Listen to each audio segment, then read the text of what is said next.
This is not a storm you can sit and wait through. One of our top priorities right now is fuel availability.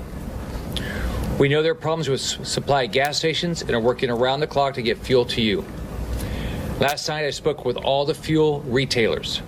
This morning I spoke with the oil companies, and early today I spoke with fuel suppliers. I've been very clear to all of these groups. I have to know exactly what they need so we can work together, get fuel to families as fast as possible. The issues as of now include fuel availability from some of our ports, federal rules and regulations, and getting fuel through traffic to gas stations. To address these concerns, we are doing the following. I've talked to FEMA, the Department of Energy, EPA, the Department of Transportation, and the White House about waiving federal rules and regulations to get as much fuel possible into our state and through our ports. I have directed state law enforcement to provide escort services to gas trucks to get them through traffic so they can get to the stations faster. These state law enforcement escorts are happening right now. I don't know where you are. For gas stations and evacuation zones, we need you to stay open as long as possible so people can get out. We will arrange police escorts for your employees so they can get out safely. We need your gas stations to stay open as long as you can. My staff is reaching out to gas stations in the Keys to help provide contact, to help coordinate law enforcement, escorts for staff and tankers. We know fuel is important, and we are absolutely devoting every state resource to addressing this. 3 tanker ships are delivering fuel to Port Tampa today for resupply efforts, each delivering 1.2 million gallons of fuel. State law enforcement continues to escort fuel supply trucks from Port of Tampa and Port Everglades. While we are making progress, you will see lines or outages, unfortunately. I know this has to be very frustrating, and we will not stop working on this. Yesterday, I asked the governors Alabama, South Carolina, Georgia, North Carolina to rescind weight and driver regulations so out-of-state resources can move expeditiously into Florida. All of these states worked quickly to respond to our request. The EPA has approved an emergency fuel waiver request from the Florida Department of Environmental Protection, which will allow more fuel to quickly enter the state. All ports still remain open and operating to bring fuel and supplies in. We are laser focused on how we get as much fuel as possible to ports while they are open. If you're told to evacuate, get out quickly. The roads will fill up quickly as you need to go. We can expect additional evacuations as the storm continues north through our state. In Broward County, there are voluntary evacuations ordered for mobile homes and low-lying areas, and mandatory evacuations ordered for east of Federal Highway, including barrier islands.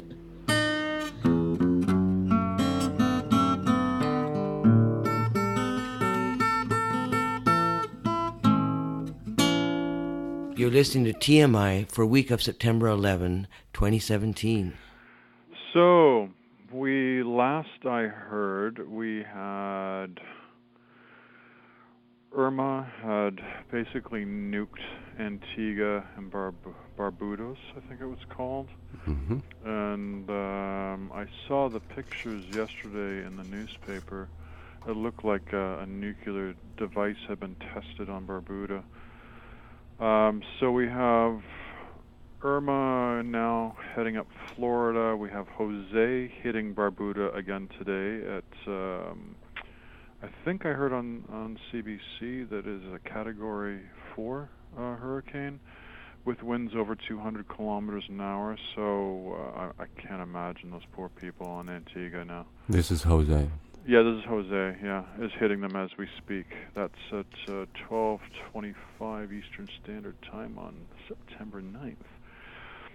So, and then there's Hurricane Katia, which is going up the eastern Gulf Coast of Mexico, heading towards Texas again. They're getting hit again, pardon me. And then there's also 2 more tropical depressions that have formed off of the coast of equatorial Africa and that are forming into tropical, well, obviously, like I said, tropical depressions, which inevitably end up leading to hurricanes, well, for the most part. This is the later part of the hurricane season, isn't it? I think the hurricane season starts end of July, beginning of August. So, yeah, I guess we're kind of halfway through it. So if these continue to be threatening storms, this kind of lays the ground for, the global warming argument. Well, I mean, you look at what's happening with India and Bangladesh, they got hit. How many people died? I mean, you hardly hear it in the news. I mean, I think the news is kind of racist. Over 1,200 people died in Bangladesh alone from their tropical depression. Meanwhile, you have rich Americans living in a swamp in Florida, and or rich Americans living in Houston. And I didn't look at where Mar-a-Lago is. What side I of didn't the want to be Panhandle? arrested. I was thinking that already. I said that to my mom. I'm like, just send it right there. Where do you know where it is on the Panhandle? I think it's near Tampa. So it is now, with the adjustment of the new storm track, which is now more west than deadline up the center of the Panhandle. Yeah. That means Mar-a-Lago is Yeah. right in the crosshairs. Oh yeah. Yeah. Mother Nature has a wicked sense of humor. Well, And also the fact that he has another resort that he goes to in New Jersey, right on the coast. no. Will he get FEMA money, you think? Oh. But you know how it is. People like that, it's not so much as their eaves trough will get filled. Yeah, I know. Because That's why I said my heart goes out to all the people in the Caribbean. I mean, as far as I'm concerned about the American, my heart goes out. Well, I wouldn't say my heart goes out to them. It's good luck and good night. Aren't there areas devastated by the famous hurricanes that have hit Florida and other areas in the Gulf? Aren't they still not rebuilt decades later? Yeah. So the point I'm trying to get at is that, I mean, as beautiful as some of those tropical areas and islands are, and I'm sure they also have poor areas as well, but they're really beautiful now, but that's after decades of preening, and Yep. some of these islands may not ever be re-inhabited again. That's what they were saying about Barbuda. Yeah. That's what I heard last night on CBC. I think it was As It Happens. And 2 or 4 years ago, there were world governments that were writing legislation that was coping with this, the anticipation of raising sea levels and what it would really do to their usable land of their little countries. Mm-hmm. This has to factor into an argument moving forward. Well, that's it. I mean, won't all this land just be now taken up by plantations and expanding fruit growing and reuse of the land for less residential and more agriculture? I just see that every opportunity business has to take advantage of the suffering of poor people. That they will make a way, corporations, to have this benefit them, and it will be at the expense of poor people. Well, it'll be only for the short term, because if you believe in global warming and you believe in the melting ice caps and all that other stuff, sea levels are going to rise. So if you have a country like Barbuda that's only 2 meters, which is 6 feet above sea level. What does inundation by salty seawater do to agricultural land? I think it renders it moot for quite some time. Here's something. You talked about the bias of the media, racism of the media focus. Oh. Did you know that there was an earthquake in Mexico? 8.1, yeah.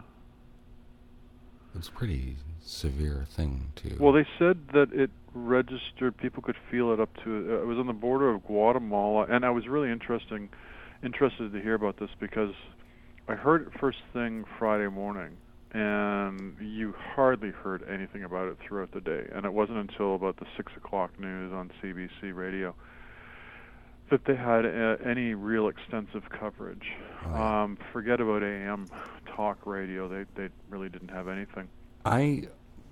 Maybe this makes me crazy, but sort of an interest in earthquakes. Mm. And there's a website.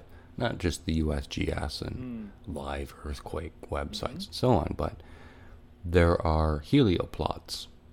And it's a page of all the USGS helioplots, the actual needle moving thing. And you can see how if there's an earthquake somewhere in our time zone, it screws up all the helioplots up to Ohio. And this is why this is an important part of test ban treaty confirmation, is that these waves travel huge distances right around the planet. Right. And they're measurable by seismograms. Even though the earthquake is in Mexico, it actually does register in Buffalo. Yeah. Okay? X number of minutes later, there's math for how it travels through solid substances, etc. Just so people know who are listening to this who don't understand it, are these the short P waves or are they the long waves? Well, all these helioplots measure different. There's SP and R waves. Okay. And it's interesting, I think they all move perpendicular to the trajectory of the sensor station relative to the source. Okay. So, let me just try to remember. S, R, and P. I think the S, I'm going to screw this up. But anyway, I don't know which one hits you first. I haven't looked this up in a long time. But the first wave that hits you actually goes perpendicular to the direction of a vector between you and the source. Okay. The next one is parallel. And the final one moves you up and down. Okay. And they all hit at different times. So the first one moves you right and left, if you're looking right at the source. Okay. The next one moves you towards and away from the source. And the final one moves you up and down. Gotcha. And I think the last one often carries the most severe punch. But, anywho. So how does this register with the Hurricane Irma? Because I heard on the radio this morning that they were able, the seismographs were actually able to register. Well, not just able, they're ruined. Here's my thing. Yeah. If you look right now at the helioplots, they're all black. Because the needle that jumped blackened the entire page. I actually have never seen that before. This is with regards to Irma. Well, it's the combination of the earthquake in Mexico and the shock waves of the hurricane. The hurricane shock waves are more likely to be more localized to the hurricane area, but they have screwed up a third of all the plots in that general region of the United States, while the Mexican earthquake, sort of coming in the same time, is literally inked black all the helioplots. Great time to test underground weapons right now, because no one, not the Russians or the Americans, could right now. This is the perfect time if you were going to do a secret test. Now is the time, because no helioplot. They're all black. Well, do you have it up and running? Because today is the anniversary of North Korea's so-called independence, and they have parades happening. Well, I mean, they're 12 hours ahead of us. So I know. I meant a U.S. test. I'm sorry? A secret U.S. test. Yeah. Further away from North America, the helioplots clean up a little bit. Okay. Not much, but they do clean up. Yeah. But point is when you have an earthquake that's above 7, it screws up helioplots all over the world. Okay. So when you have one that's 3 and 5 in Oklahoma or whatever, it shows up on, like I said, the Buffalo. Anyway, here's what I'm saying that's crazy. Oklahoma has earthquakes now when they didn't have them 25 years ago. So I don't know if it's because, waterbed, I'm a little weird, and then I'm on the 10th floor, but I can feel earthquakes. Yep. I can feel the building move a little bit. I swear to God, I think I'm crazy. And No, every time I ever Cindy feel and I, that... Because we had 5.2 here in Ottawa a couple of years ago, and it sounded like a truck, and I've never heard this before. It sounded like an empty triple tractor trailer hit the side of the building, and the whole building it sounded like, I've never been inside a tin can, but if that's what it sounded like being in a tin can and having a truck. I've been in my car Yeah. and felt something, and then a few minutes later heard on the radio, "Oh, did you feel it?" There was just okay. I've been in 1986. I was up 4 stories of scaffolding in an old brick building, and been in, seen metal leaning against the sloped ceiling and seeing it going, wow, wow, and the scaffold shake. And for years after, everybody had cracks in their vestibule and so on.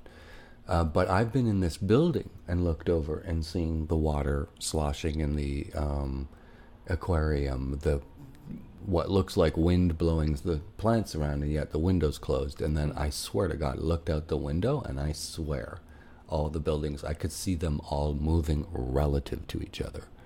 Well, So, I'm gonna give a shout out to this documentary. I think it's from National Geographic, and this addresses exactly what you're mentioning right now. The documentary is called "Drain the Great Lakes," and what they discovered, it was 10, 15, 20 years ago in Lake Ontario, was right off of Toronto, off of where you're located. They call it pop-ups, and basically it's the weakest part of the shield is under the lakes, the Great Lakes, and Lake Ontario. And so it's kind of like in the wintertime when ice kind of pops up because of the pressure. Yeah. So this is the same thing with the Great Lakes. And there is almost like a zipper, I think they described it, running under Lake Ontario, a fault line that they didn't realize was there until they started surveying the bottom of the Great Lakes. And they were, this is what you're feeling, because you don't have a fault line that runs through Toronto, but you have a fault line like a zipper running down basically the center of Lake Ontario. And so this is what you're feeling all the time, because it hooks up with the fault line that runs up through New York State, and also because Ottawa is built on a fault line. That's the Shawville earthquake that we had a couple of years ago, the 5.2 that I mentioned at the outset of this particular segment, and so it connects all the way down to Lake Ontario. That's why Ottawa gets earthquakes. Not only that, all the time. The weight of glaciation compressed down the Great Lakes Basin for the next 150,000 years. It will be springing back up. So there's also that movement. So the point of geology really is perpetual change. Well, that's it, exactly. And this, okay, further also, just a little FYI, all of the nuclear power plants were designed before plate tectonics was an acknowledged science. So that's just a little reminder there. Hopefully our 3 or 4 reactors that we have in Ontario will be phased out sooner than later. That's a fallacy on 2 levels. One, there's no plan to phase any of them out. They're all being refurbed. I hope to God. And secondly, that's what all Ontarians believe, is that there's 3 or 4 reactors. There's 8 running reactors at Bruce, all Fukushima-like, all domino assembled, all next to each other, some with dependent on the same safety mechanisms. And so as we learned at Fukushima, once there's trouble at one reactor, you can't control or man other reactors. Well, yeah, that's right. Okay, so that's 1.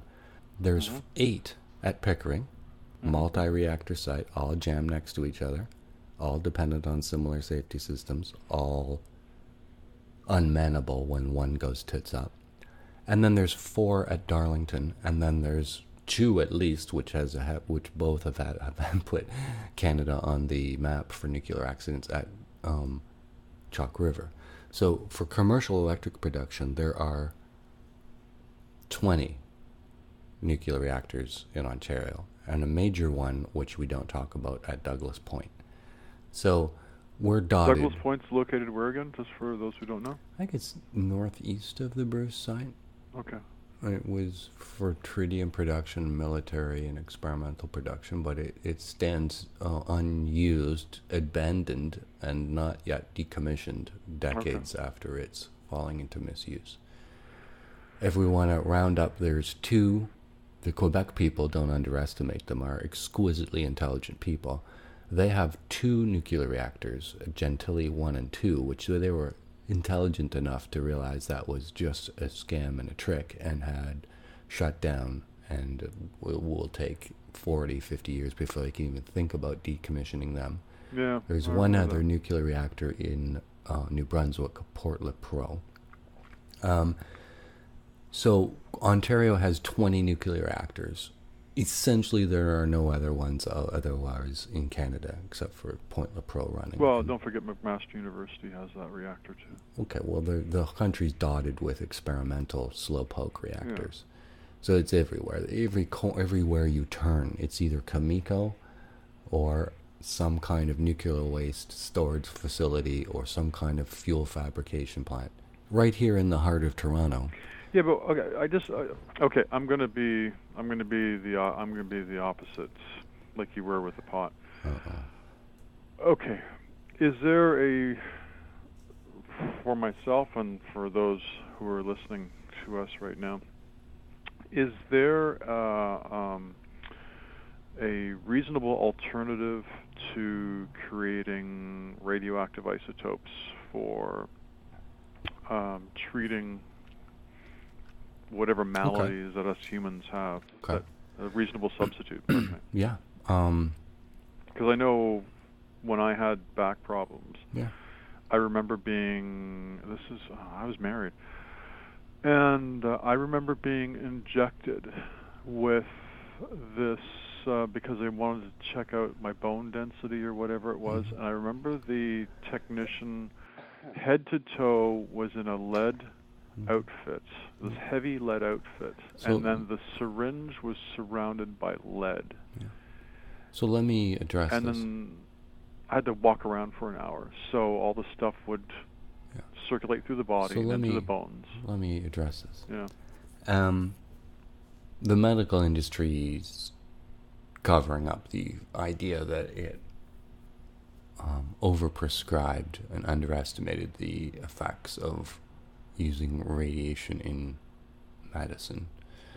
There's all tons of examples of horrific side effects from overdosing and underestimating the effects. Okay, so they've scaled it back and they've changed the dosing since the 60s, and things have improved. A lot of medical isotopes can actually be made in an accelerator. Okay. So that's point one. Point two is Canada has a Chalk River, and we do make those isotopes there and export them, and there are reactors at universities and hospitals even that can make their own isotopes, and that's all great. I'm not here complaining about the medical uses of radioisotopes, even though there's probably a great case for the mishandling and lack of security and lack of containment use in high populated areas, all that stuff. But I'm not, the only time I've ever complained about Chalk River is just that we gave 40 years of public funded research to SNC-Lavalin for the tidy cost of $15 million, and the plans and licensing for CANDO to a giant corporation that seems to get all of the government contracts and provides all the cost overruns and project delays that you can think of. And the fact that 2 nuclear reactor accidents happened at Chalk River, and Jimmy Carter, as a Navy engineer, had to come up and help Canada deal with their NXU, NXR nuclear accidents in the 50s at Chalk River. So a You're bit of a complaint. talking Jimmy Carter as in the... That's correct. He is a nuclear engineer. I thought he was a farmer. He is a licensed nuclear engineer. And I'm not US putting down Navy. farmers. I love farmers. I'm just telling you that he came to Canada and was invited by our government to enter our nuclear reactor in 1957 or 2, one of those years. See how Jimmy history Carter. is like totally. This is going out to the audience. See how history is like so totally obscured. You wouldn't even know this. And we're learning something from Mr. Archer here. Cool. Okay, Jimmy Carter, Chalk River, 50s. Yeah, no, I had no idea. Nuclear engineer. That's fascinating. Well, just saying. So, okay. And the big controversy at Chalk River was when Harper fired the director for pointing out that there was inadequate diesel generator backups for cooling. Mm-hmm. And again, this goes to everybody who's listening out there. This is why when governments work against the people, that's why political parties should be banned and outlawed. I would just like to point out that the reason why things went tits up at Fukushima was damage to the diesel generator that provides backup electricity to pump the coolant through the reactors, because anything related to nuclear can only last a very short period of time without coolant before it turns into but let's accident. also make it clear to everybody who's listening that when that 9.1 registered earthquake happened, that part of Japan, that coastline of Japan, dropped 3 feet as it was being moved 8 feet to the west, the whole country. So the designers at Fukushima, I'm going to be the contrarian here.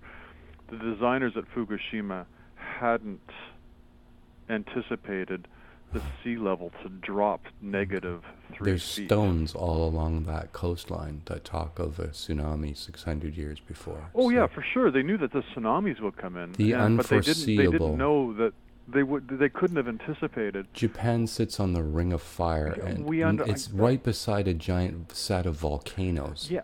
Yeah, So exactly. But rarely, the only 2 exceptions that I know. had they left the plants on the top of the hill they were placed on, none of this would have happened. Again, this needs to be reiterated. The only place that I know where there have been severe earthquakes, where all of a sudden everything drops into the ocean, is Istanbul, on the Bosphorus, the strait right there. They had an earthquake back in the late 80s, early 90s, I think, and the whole What about section of California? the seafront dropped into the What about into California? Nuclear plants right on the ocean The side. ocean. I know. But I mean, again, they haven't dropped into the ocean like they Not did yet, with Fukushima. but the shelf there, since you were a child, that California at any time could just drop right into the ocean. Forget your 3 feet. Yeah, well. So, and you've but built the nuclear point is reactors right on the San Andreas Fault. It's the same thing as building nuclear reactors in the Ring of Fire, which is what Japan is the center of. Well, not the center of, but it's on the Ring of Fire. So, furthermore, well, actually, this feeds into your argument, because I was going to say people who blame it on the tsunami don't realize that reactor 1, all the water was sloshing out of the main fuel pools, and pipes were falling from the ceiling, and the place was falling apart before the water even hit. There was steam spraying into it. Now we know that, yeah. Right. Okay, so, but here's the deal, is that you can blame it on anything you want. You can blame it on the tsunami, you can blame it on the earthquake, you can blame it on a fundamentally flawed design that the 3 engineers who designed it quit in 1975 and were interviewed by Alan Colligan at the time. You can blame it on...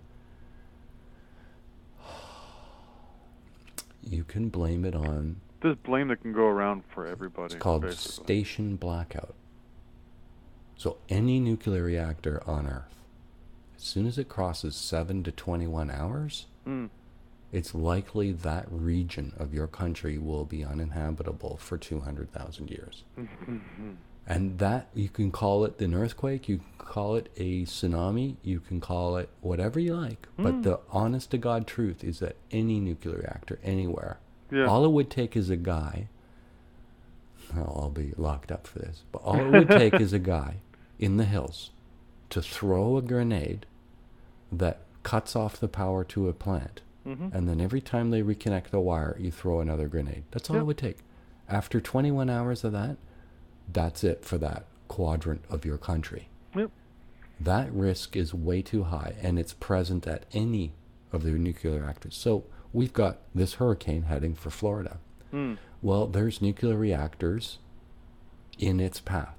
Oh, for sure. Yeah. And they're playing a game of risk by not shutting them down as soon as they can. Yep. And there they are, right in the path of a hurricane. And you're like, oh, well, they've withstood hurricanes in the past, in the recent past. Well, here's the deal. They're all saying, oh, Turkey Point survived, was it Hurricane Andrew? Yeah. Well, what they don't tell you is that the main vent stacks that tower up way above the reactor site, well, they were all cracked in Hurricane Andrew and could have fallen into the diesel backup generators. So they don't talk about that. What is your weather stations down there saying right now about around Turkey Point? What's the wind and everything like right now? Are you monitoring all that for the folks at home? I am not right now, but every inch that this thing gets closer to the tip of the panhandle, the Keys, the winds increase. I think that the outer circle of high velocity winds have hit the shoreline now. Yeah, that's what I understand, yeah. Well, what are we it looking started last night. There were reporters from Key West who had said, oh, it's been calm, but the winds just in the last 5 minutes have picked up. So that was at 2 a.m. last night. This morning, when you look at a warning map and they color the circle around the hurricane by wind speed, those outer wind speed bands have hit the Key West now. By Sunday morning, the eye will have made it over land. Whereabouts approximately? Well, it seems the track overnight and a little bit more than the last 12 hours has moved more and more west. My psychic powers, which don't exist, are telling me that actually there's going to be some sort of disappointment in the accuracy of the predictions. I personally feel it's going to track more and more west than anyone thought. So what it means is that most of those, I don't know if they call it the lee side, but the band that's ahead and east of the center is where most of the rain will fall. And it's going to be picking up wet water from the west coast of the Florida Panhandle and just submersing it. Yeah, so Tampa is going to get it worse than, let's say, Cape Canaveral side of the Panhandle. And things could always change, but I just felt that in the models where it has been for the last 24 hours saying that it will go from its western trajectory to more of a north one, has delayed, so it's gotten further west before it's turned north than anyone really thought. So it's not going up the center of the Panhandle is what I'm trying to say. It's now going up the western side of the Panhandle. So, and what are they saying about Jose? Because it seems like Jose is going to be hitting them. If this is going up on tonight and tomorrow, Monday. Well, that track has always been way more east. Okay. And this is why there's some pretty serious speculation that it actually will be one of those hurricanes that skirts up the eastern seaboard of the United States. Okay. And I believe will end up going to New York. But whatever, that's just me. Well, it was interesting. I heard on the radio yesterday for the weather report, and the meteorologist was saying, oh, it's a beautiful weekend coming up for the Ottawa region, right through to Wednesday. After that, all bets are off because we have no idea which way Irma's going, whether it's going to stay inland, go out to sea, or... And because we're only 300, we're closer to the Atlantic Ocean. Do you mean Irma or Jose? Irma.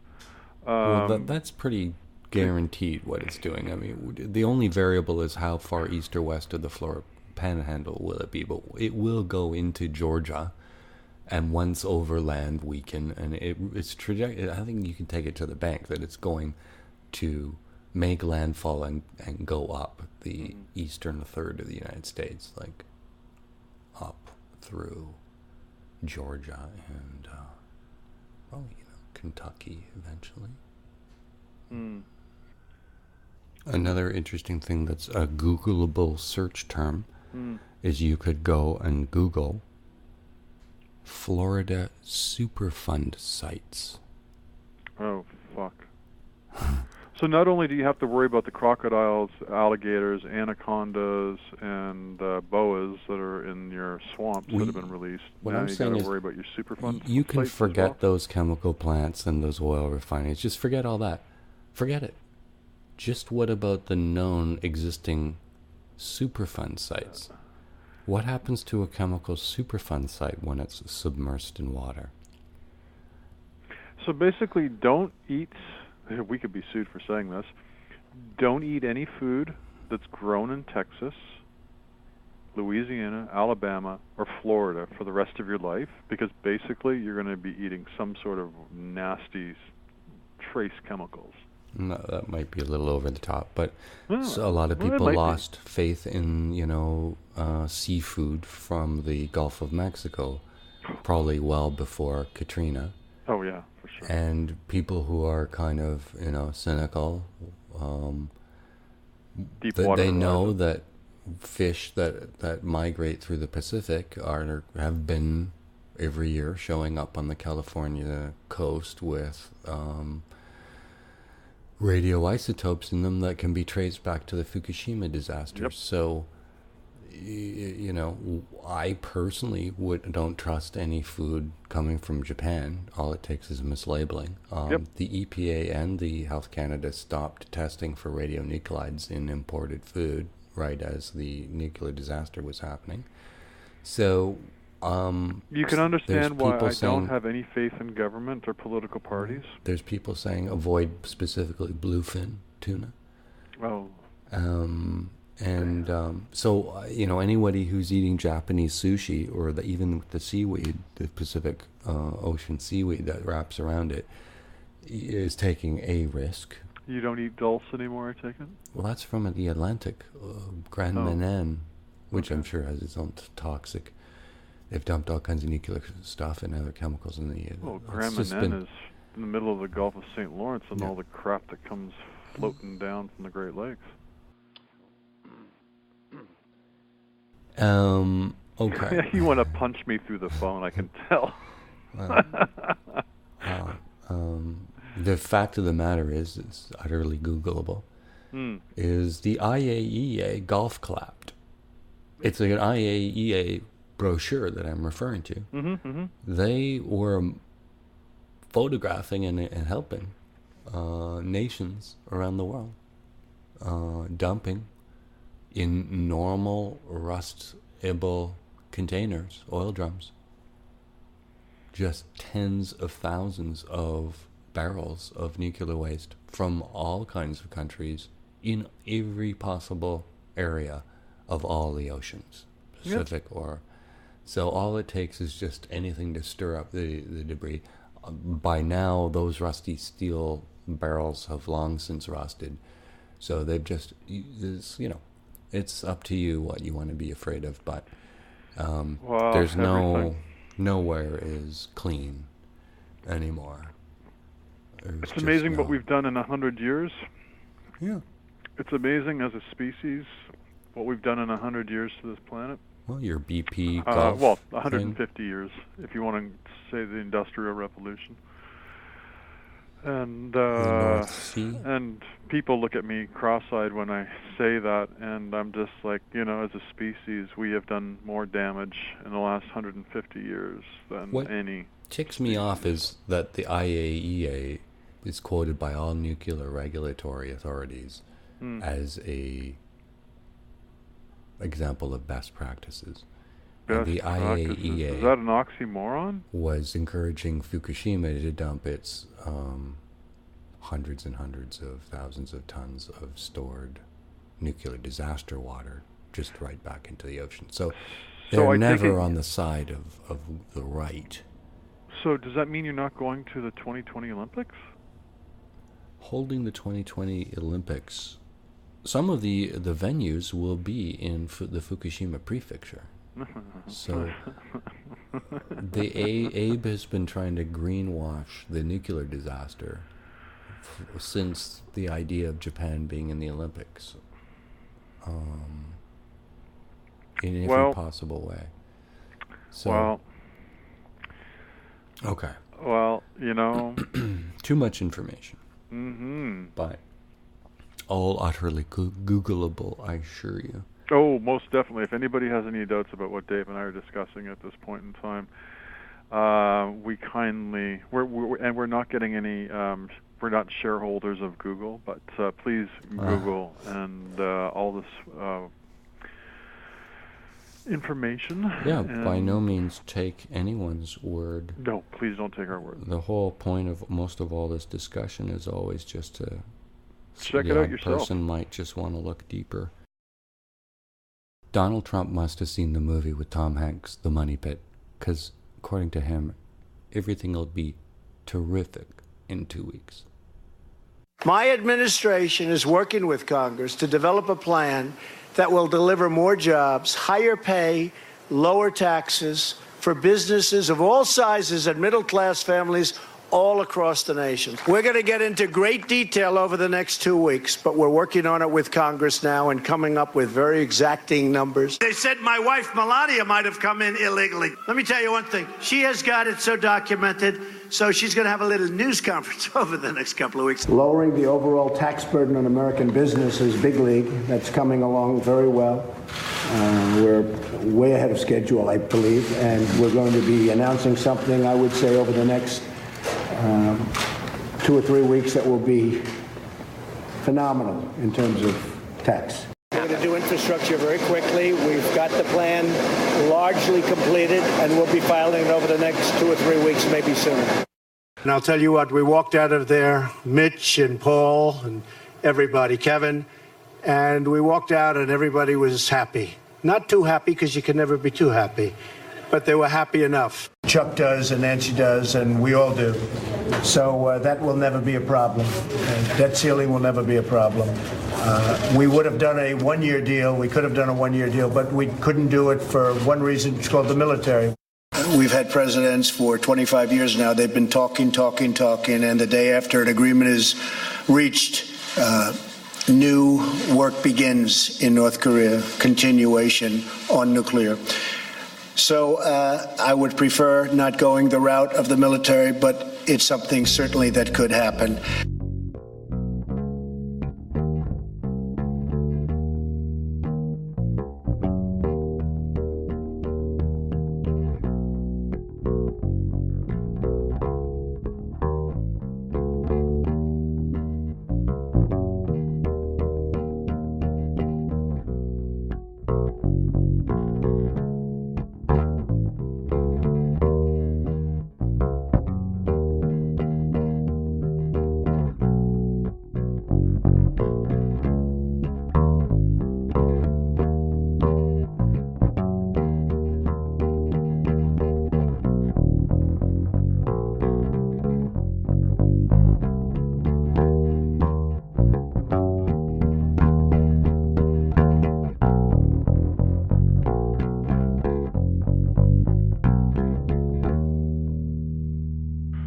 When you have a healthcare system that cherry picks what it can do and what it can't do. I mean, you know, I don't like a paternalistic system, but I mean, I don't like a system that cherry picks what services we get and what services we don't get.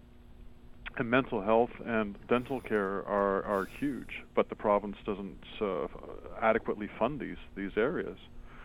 Meanwhile, they want to build, by 2020, 150 marijuana stores in the province of Ontario. Meanwhile, there's 110 illegal dispensaries that are operating in Toronto right now. Kathleen Wine, congratulations, you fucked up again. It'd probably be a big revenue generator for the province. I doubt it. I doubt it. And it does put it under government regulation and government So control. alcohol's under government regulations as we speak. Yeah. You imagine if it wasn't? Have you, okay, you've been to the United States? Yep. You can pick a nice town, like Indianapolis, Indiana. Doesn't get nicer. Guys in pickup trucks with hay bales in the back, stopped at Pep Boys, buying their own plugs, you know. And you don't have to go far to find parts of Indianapolis.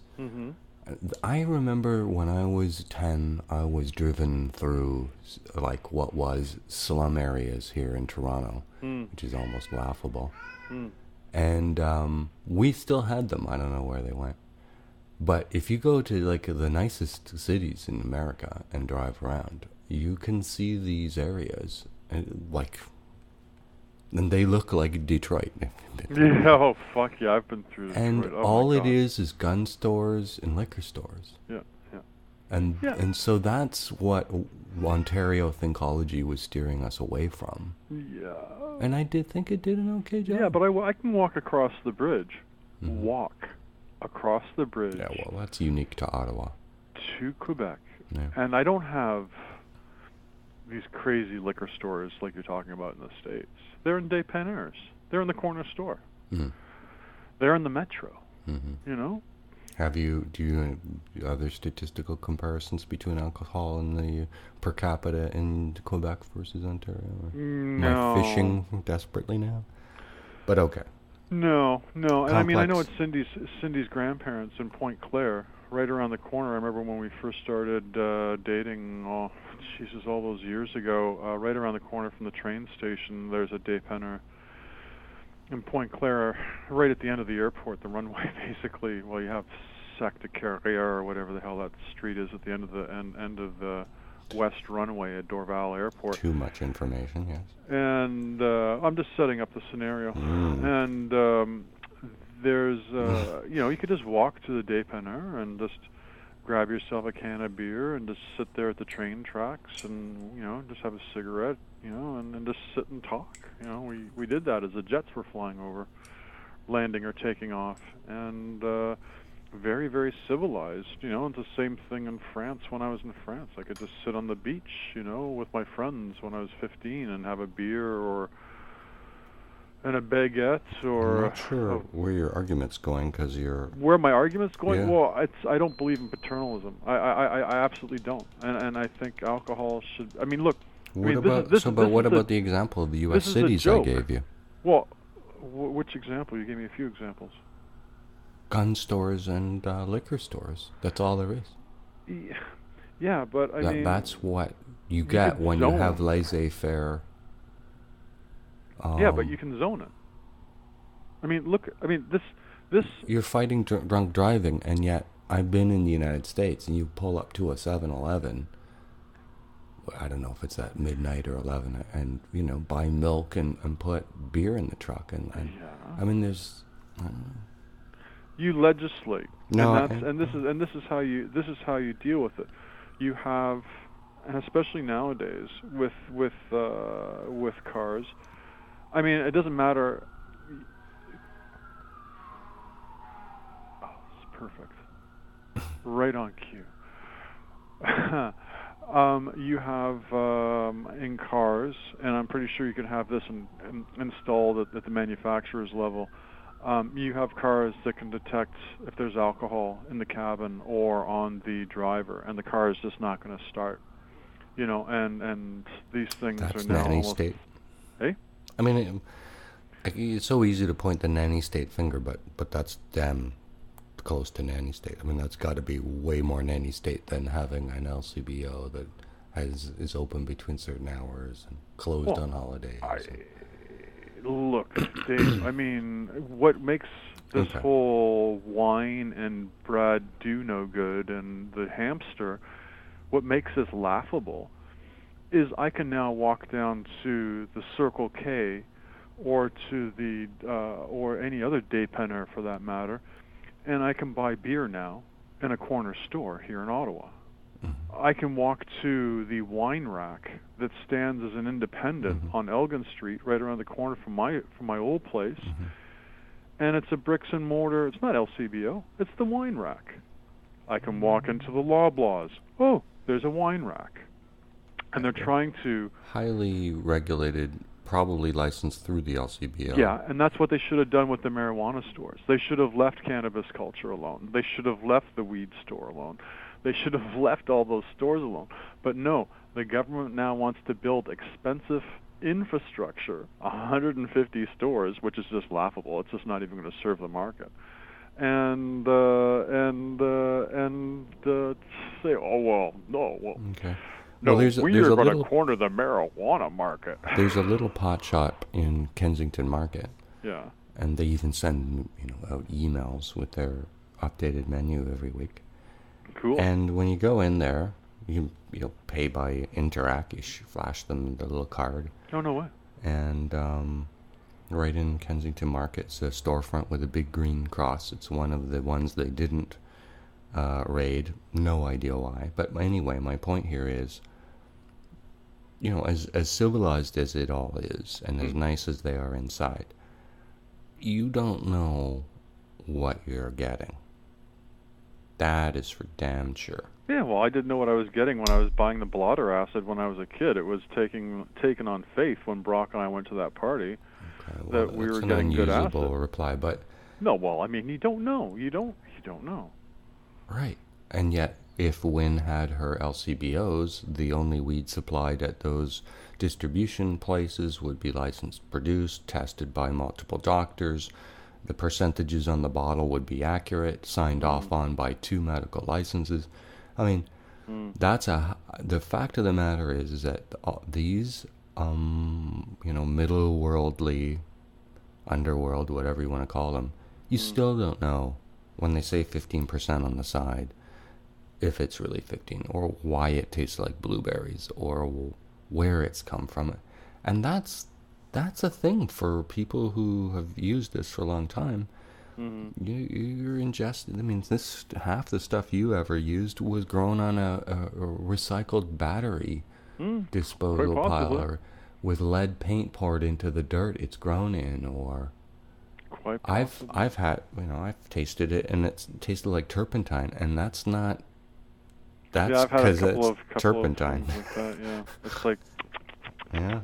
So why does that taste? Now, there's some. I'm just telling you that there's some people who would prefer it be distributed by LCBO type entity rather than, the other alternative. She was talking about having it distributed in Shoppers Drug Mart. Oh, thank God they didn't do that.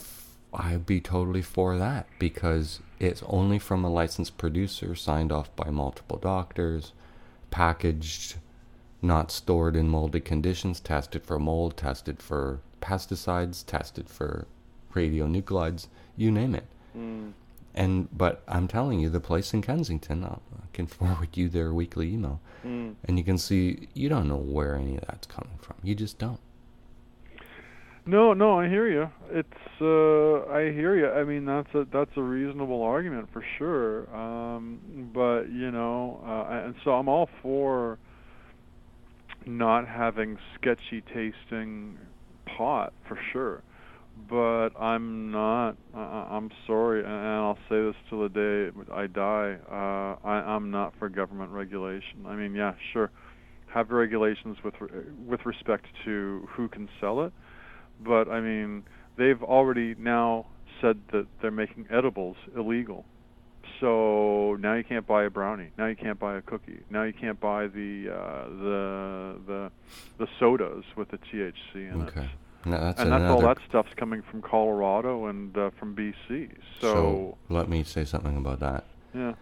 And again, it's wonderful, I guess, or frustrating that we disagree on these in such a polarized way. So I'm totally against edibles, and I have I had don't smoke people anymore. So for me, yeah. No, let me just finish. Yeah, I've had people bring me. I have had some of the most incredible edibles. I mean, in like whoever designed the little package for these chocolate balls of truly Belgian chocolate rolled, like not too sweet, rolled in cocoa powder, and then in a cardboard thing that some genius made that when it folds, it winds up looking like a little purse that contains just one beautiful little ball. I've had cupcakes that were decorated by master artists. Like, so for the upper scale market, there's just, okay, if we are adults and it's a responsible use argument that you're making for the legalization, why does it have to be something that tricks kids? Why does it have to be beautiful? This is not even a market geared towards kids. If a kid comes across a box in the fridge of these they're gone. Yeah, okay, well, first of all, I mean, like your mom and my mom and dad, they were responsible in where they put their alcohol in their cigarettes. The alcohol in the cigarettes were not, and I remember this as a kid, they were not at kid height. They were totally they were above the kitchen cabinets where you had to stand on 2 stools to get up to the booze and the cigarettes. But I mean, Jay, at the end of his segment in the second half of last week's show, I asked him questions about him getting a medical marijuana license. So we have already touched on it, in my opinion, too much already. Yeah, but I mean, the announcement just came down yesterday. So I mean, this is totally different. That's news. This is laughing at you're defending the Ontario government and as the contrarian, and I'm laughing at the Ontario government saying this is doomed to failure, and I already know, and you can put this in the show. It doesn't matter what crazy shit Wynne does, dude. It's always 1,000 times better than whatever the Conservative Party would be doing right now. Well, guess what? I and probably a lot of other people in Ontario are going to do this next June. So after whiny person Wynne cracks down on all the marijuana shops, arrests over 110 people running the marijuana shops in Toronto, throws over 110 people in prison, spends, what is it, I think $150,000 a year to keep somebody in jail. So there's at least 110 people that are going to be thrown into jail just in Toronto alone, not including Ottawa. I'm going back to my old drug dealer, and I'm buying my shit off of my drug dealer, because I will never order something online and have to sign at the door. People who have the license will never, this is nothing about licenses ever, anymore. This is not about licenses. This is about people like myself. Well, hang on. Let me tell you this. People who have licenses, honest to engine, will never, ever buy from their weed dealers again. Ever. Well, ever, of course, ever. But I'm not talking about that. I'm not talking about that population. The flavor, the fact it's signed off by multiple doctors. Again, I'm not talking about that population. Incredible. I'm talking about the regular people, okay? Well, I'm talking about regular people. If Wynne gets her way, I'm not trying to antagonize you, and it's done the way she's saying, and that would all be from a licensed producer and all that shit in an LCB-like thing, that will be a public health gift. I mean, again, why do When are you running for office for Eglinton Centre for the Liberals? Oh, man. Well, that's good. Okay. Yeah, no. I get it. I'm too liberal party. I get it. I got my paycheck from the Liberals, and I hate them. Well, okay. So I got to feed my cat. They're absolutely useless. And the Conservatives are useless, and the NDP, well, fuck. I mean, they're just as relevant as the Parti Québécois. I've worked for members of the elite level NDP, and they're the most hardcore pro-nuclear people ever. Yeah, I know. That's why they're as useless as the hair in my rectum. Okay. Let me take care of my cat. Mm-hmm. You need to take a breather. There's fucking hurricanes. Oh, I know. There's Trumps. I know. So But this is more relevant. This is something that affects us here in Ontario. No, this is something that I get it. You're the head of the news department. I'm just the host. I'm supposed to be stupid, so. Yeah, we don't even know if the hurricane's coming here. We'll have to wait till next Wednesday or Thursday. Go take care Well, of Kitty. it Kitty's was important. timely halfway through your segment on last week's show. You know, the segment starts, and then there's Irma. And it's probably a lot of people are like, what the hell is Irma? And now, and welcome Jose. Which Katiana. I'm telling you right now, our last week's discussion about a hurricane hitting the Rhode Island corridor, that's going to happen. Oh, with yeah, your for Jose. I'm willing to put money now. Oh, yeah. But let's take a minute. My cat thinks I'm talking to him. How about the fact that What about the them Blue Liberals Jays? are now on trial in Thunder Bay for they've been caught in their own dirty little mess, and Wynne has to go and testify. Oh, because some guy was seeking jobs for his friend. Somebody wanted to go and run in the election, a quadriplegic, and they didn't want him to run, so they were offering him a bunch of jobs and or appointments to various boards with the Ontario government to not run as a member of Parliament or a member of provincial Parliament for Thunder Bay. And the guy, because he's quadriplegic, recorded the entire conversation, and so it's all on audio. So you're a little bit anti-liberal party, but I'll be. I oh, gotta go. dude, I'm so anti-political come on. party. It doesn't. I'm not go. anti-liberal only. I'm conservative, Oh, my NDP, Green. I'm so anti-liberal. Okay, the mic is yours if you want to. Well, we can talk about Equifax losing 143 million pieces of personal information of people. Isn't that a good thing? Isn't it hard to clear your credit rating? No, they've taken everything, like your phone number, your address, your birth date, your SIN number, your. Or they didn't lose it; they shared it with somebody else. Well, that's your thing. They're saying that they were cyber attacked. And what happened to the information? It was erased or shared? No, well, now the criminals have it, apparently. Shared, not erased. Not shared, stolen. 143 million accounts have been stolen. Yeah. Okay. But so nobody's credit rating got cleared? No. If anything, it's now been totally compromised. Yeah.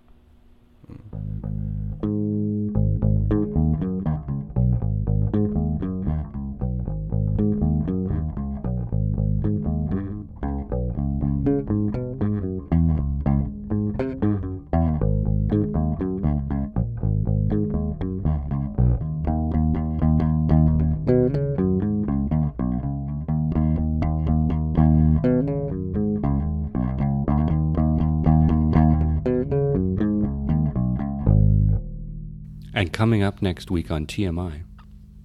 Dave tries to recapture the drone that he sold to get this microphone equipment. But anyway, we don't want to talk about that. There could be some branding issues. Okay, goodbye. Coming up next, we have Dave and the floor sander. Find out who wins.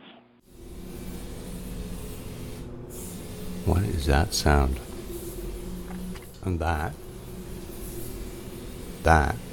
is the sound of the floor sander. Oh, it's shutting down. I don't know how many years it's been, but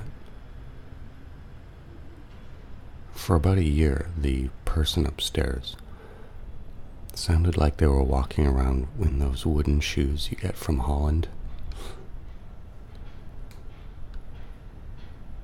And then for about a year, at about like 7 in the morning, every morning, they would adjust a tap in their bathroom to create this bizarre noise. And they would adjust it so that the frequency would fluctuate from a high fluctuating tone to a low fluctuating tone randomly. So this would have taken some adjustment on their part. That went on for like 2 years. And it would be like at like 6:45, 7:15. And would go on for quite a while. Then at one point I went up to the building management and said, really worried about the people upstairs. Like, it sounded like they were doing jujitsu. Like, literally, not that this is jujitsu, but throwing each other at the walls and falling from 3 feet high, like hip cracking. And then another time, oh, the floor sander again. Normally it would be very annoying, but actually it's like Christmas music to me. It's happening in the suite right above me. So then, one time I walked up to the building management again, about a year later, and said something about, oh, they must have big dogs. Like, I never really complained about them too much, but they must have like 2 giant dogs, because you can tell by the scratching of the claws on the floor and so on. And then in February, I had to change what end of the bed I sleep on because a hissing noise began, and this would be what the kind of sound you would hear if someone turned a tap on in February and left it running till August.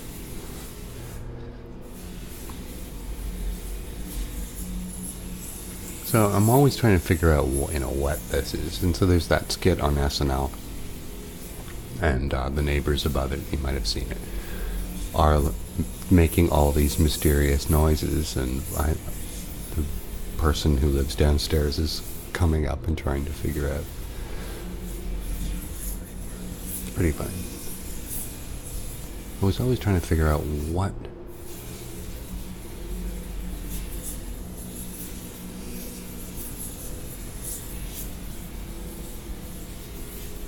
the hell is going on upstairs. Anyway, so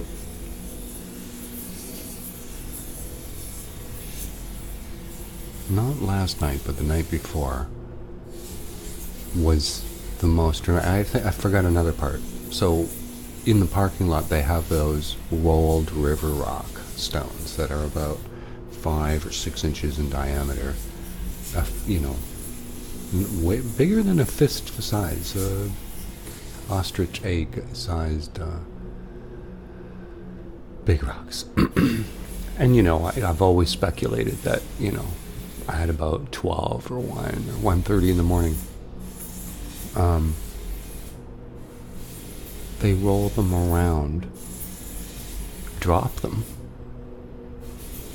like the way somebody would have a thing they do with their foot when they're sitting in a living room. This person would lift a river rock and drop it from about 1 inch. Then there's the sliding of the rocks. That was another. Anyway, so 2 nights ago was the worst, in that, it sounded like they took a stone. So I have carved stone. When you buy stone, it comes in a big chunk. But it sounds like they had dragged a large, raw, square stone to right above, I don't know how they knew where it's and dropped it from a couple inches. But you heard the scraping, the sliding, and then the dropping. And then what could have been interpreted as chopping in the kitchen. And, but, chopping the way you'd see, Bobby Flay do on a cooking show. Point here is that, if you can describe every single action that the person above you is doing in their lifestyle, something's off. So chopping, and then the usual banging. And, I've always thought, you can't really live in a building and resent every single noise you hear, or you just shouldn't be living in a building. And I've also, when I moved in here, it was an interesting war that went on between two tenants. You could even hear the emotion in the communicative bangings that they would exchange. They were communicating by banging on the concrete. I actually went and spoke to one of them, rather hostile, 20-something. This is like 15 or 20 years ago. And essentially, you know, she sort of admitted that she was doing it and, you know, fuck me and all this stuff. But anyway. So it occurred to me that there are people who like to do that as a hobby, to kill the boredom, communicate with other people, and create a banging, knocking noise war. I never have participated in it in even the remotest way. But I must have frustrated this person upstairs by not ever banging on the ceiling or doing that kind of stuff. So, anyway, 2 nights ago, the banging continues, the chopping, the kitchen, the sliding of the giant cubes. Who even knows? And then, you know, you're going to sleep around 1:30, and you hear the River Rock routine, which by now is just a accepted symphony background noise, to the point where you can tell when they give up and go to sleep. Anyway, the next day, there's the usual banging in the morning and stuff, but it turns out it may not have been them banging the next day. It's people preparing to refinish the floors, which, as I said, is normally a symphony of the grinding that you hear in the background. And then a fume storm, because buildings aren't required to install a fan in the window and pump the fumes out and mitigate the... And if you live in a building, they're constantly, especially a poorly run one with a high turnover, that means they're just always sanding floors, and they prefer to do it in the winter when everybody's windows are closed. I mean, there really should be, with all the, you know, if you're worried about your organic food, it's time to start wondering what pesticides, cleaning chemicals, anti-olfactory based odorants or deodorants, depending on how you, all the crazy stuff. Very often the building management's the worst tenant in the building. Symphony of leaf blowers, garbage trucks at crazy times. Living in a concrete jungle is just another way of saying jackhammer.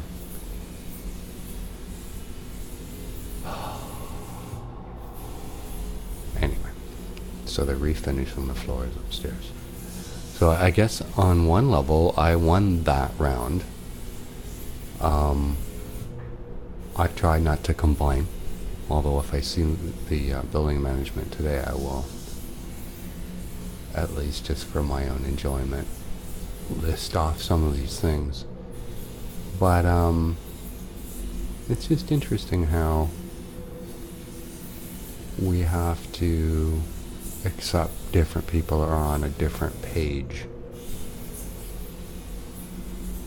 And even on the road, like, you know, aggressive male driver, you know, turning driving into a chess game, versus, you know, somebody driving a bunch of kids off to some pool for a swim in the middle of the summer. Such different priorities, and one's in a hurry, one's not. I mean, half the people on the road, I think, are on OxyContin, or drunk. But, you know, if you forget that we're all on a different page, then you're just setting yourself up to constantly be in conflict and or miserable.